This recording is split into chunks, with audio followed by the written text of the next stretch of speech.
Welcome back to another part of the Trench Crusade lore. I'm Anti Simulacrum. After raging for 8 centuries, the Great War has led to the development of a vast and diverse arsenal of weapons, armor, and equipment. With both heaven and hell taking an active role in the conflict, those engaged in the Trench Crusade find themselves building a unique blend of ancient and modern weaponry.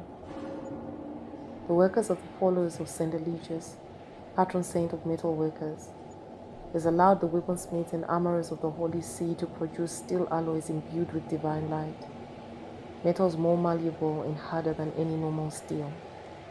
The cost is enormous. Suits of armor are wrought that are able to withstand a hail of bullets.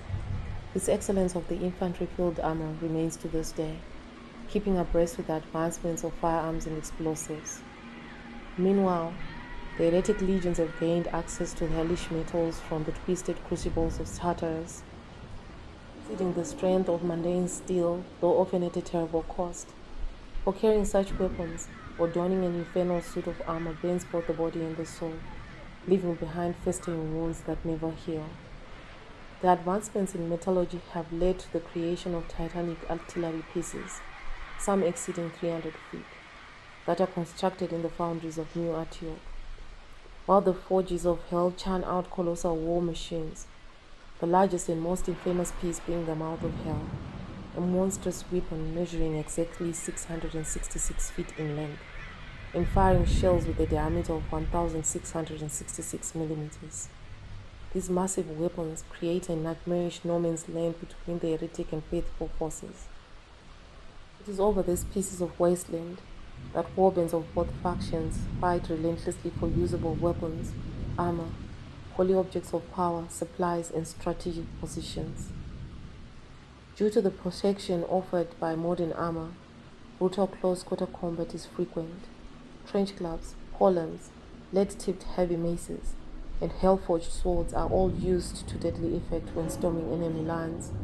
Enemies, such as the heretic anointed, are often so heavily armored that only concentrated effort can bring these survivors of the lake of fire down. Even then, they often have to be finished off in brutal melee combat with misericordia daggers, looking for a chink in their unholy armor. Those brave or suicidal enough wield anti-tank hammers, columns with explosives powerful enough to tear apart even the strongest armor. Still, the humble bolt-action rifle is a workhorse of the battlefield, and most yeoman soldiers as well as heretic legionnaires carry it. Many other weapons, though rarer, are in common use: machine guns, sniper rifles, grenades of both shrapnel and gas variety, as well as experimental anti-material rifles.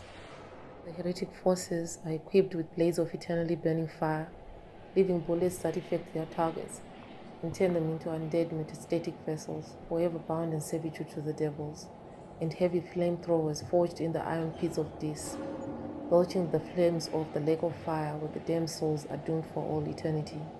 With both the divine and demonic forces influencing the war, holy icons and symbols, cursed trinkets, and unholy artifacts are commonly used by soldiers of all ranks.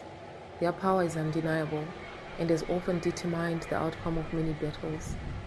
Many trench crusaders take martyrdom pills, looking to take the enemies of God down with them. They grant the faithful resistance to pain and exhaustion, though the side effects are brutal and severe. Trench pilgrims often wear iron capirots, which serve both as a psychological shield against the horrors of hell and as a practical gas mask to protect against chemical warfare. It's a useful feature on battlefields where the use of chlorine and mustard gas, as well as dire fumes created by the twisted chemists in the Borgias of Inferno, is frequent. The most elite warriors wield even more advanced and mysterious equipment than arms. Among them, the observers of the Synod of Strategic Prophecy wear helmets specifically designed to allow them to hear the voice of God.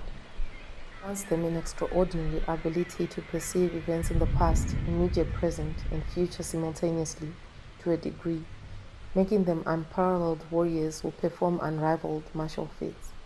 However, this power comes with a cost. No mortal mind is meant to hear the divine word ceaselessly.